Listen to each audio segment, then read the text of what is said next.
Okay, so for restoration companies that are maybe working on growing their sales department, there is a difference between a sales manager and a sales rep. And I think sometimes that line gets blurred and it's confusing, and people will like come to Weilander and say, I want to hire a sales manager. Well, is that what you really mean?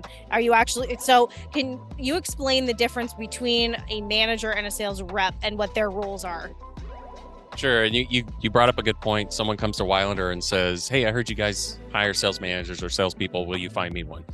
So before we even say yes, we kind of do an exploratory. Do you need one? Tell me what's going on. Tell me learn about your business, why you feel you need this person.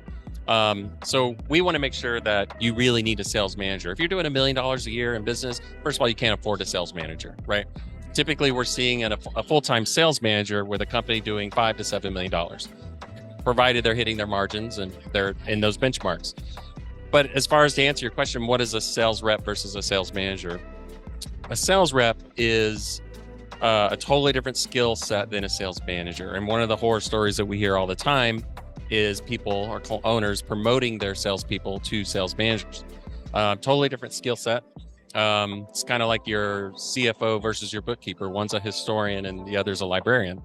Your salesperson is got to be, in our industry, a genuine person. Have interest in their client, because we're a service-based client industry. So we don't have a product that we can sell today. But the salesperson has to have the hunt, right? To go out and kill it every day. Those kills it's our appointments, right? But they've got to be quality appointments, right? Not just quantity.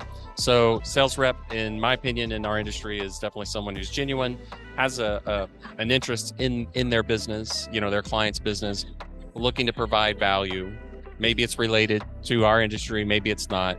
Once you develop that trust in capital words or letters, once you develop that trust, it's a lot easier to sell and they're going to remember you. Also, in addition to that, I would say, a sales rep. So I guess I would say it's based on what gives you energy, right? A hunter gets energy from being in the field, from meeting new people every day, from uncovering those challenges, overcoming objections, closing the deal. That brings them energy. A manager gets energy from coaching and developing people. And so I think of one as a hunter and the other one as a farmer, right? So a manager needs to have a long-term view, needs to be investing now for tomorrow. A hunter is thinking, whatever I kill today, I'm going to eat it today. So it's a little bit of a difference in motivation.